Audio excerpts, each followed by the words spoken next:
ধেয়ে আসছে ভয়ঙ্কর ঘূর্ণিঝড় ফাংওয়াং। প্রবল শক্তিতে এটি ইতিমধ্যে সুপার টাইফুনে রূপ নিয়েছে।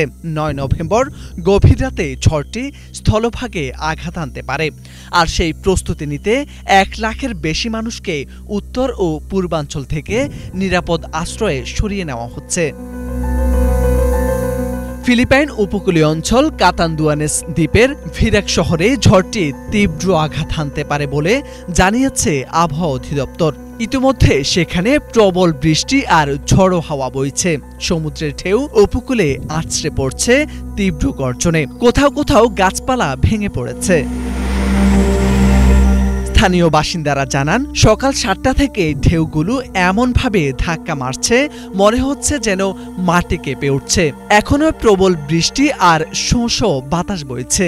শনিবার থেকেই দ্বীপের মানুষ ঘরের দুর্বল ছাদ দড়ি দিয়ে বেঁধে রাখার চেষ্টা করছেন, যেন ঝড়ে ছাদ উড়ে না যায়। স্থানীয় প্রশাসন বাড়ি বাড়ি গিয়ে উদ্ধার তৎপরতা চালিয়ে যাচ্ছেন।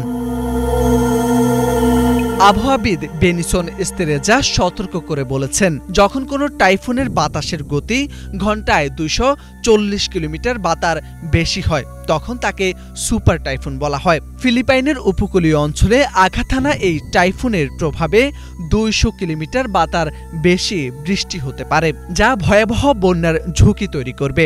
বর্তমানে ঝড়কেন্দ্রের কাছাকাছি বাতাসের গতি ঘন্টায় ১৮৫ কিলোমিটার, কখনো কখনো ২৩০ কিলোমিটার পর্যন্ত পৌঁছাচ্ছে, যা সহজেই গাছ, ঘরবাড়ি, বিদ্যুতের খুঁটি উপড়ে ফেলতে পারে। লুজন ও সোরসোগন শহরে অনেক মানুষ ইতিমধ্যে গির্জা ও সরকারি স্থাপনায় আশ্রয় নিয়েছেন। আরোরা প্রদেশে উদ্ধারকর্মীরা উপকূলীয় বাসিন্দাদের উঁচু জায়গায় সরিয়ে নিচ্ছেন। মাত্র কয়েক সপ্তাহ আগেই টাইফুন কালমাইগির প্রভাবে ফিলিপাইনের ২০০ জনেরও বেশি মানুষ প্রাণ হারান। এবার ফাংওয়াং সেই ভয়াবহতার পুনরাবৃত্তি ঘটতে পারে বলে আশঙ্কা করছে প্রশাসন। ফিলিপাইনের উপকূলে এখন আতঙ্কের নাম ফাংওয়াং। মোরশেদ আলম, বাংলা ভিশন।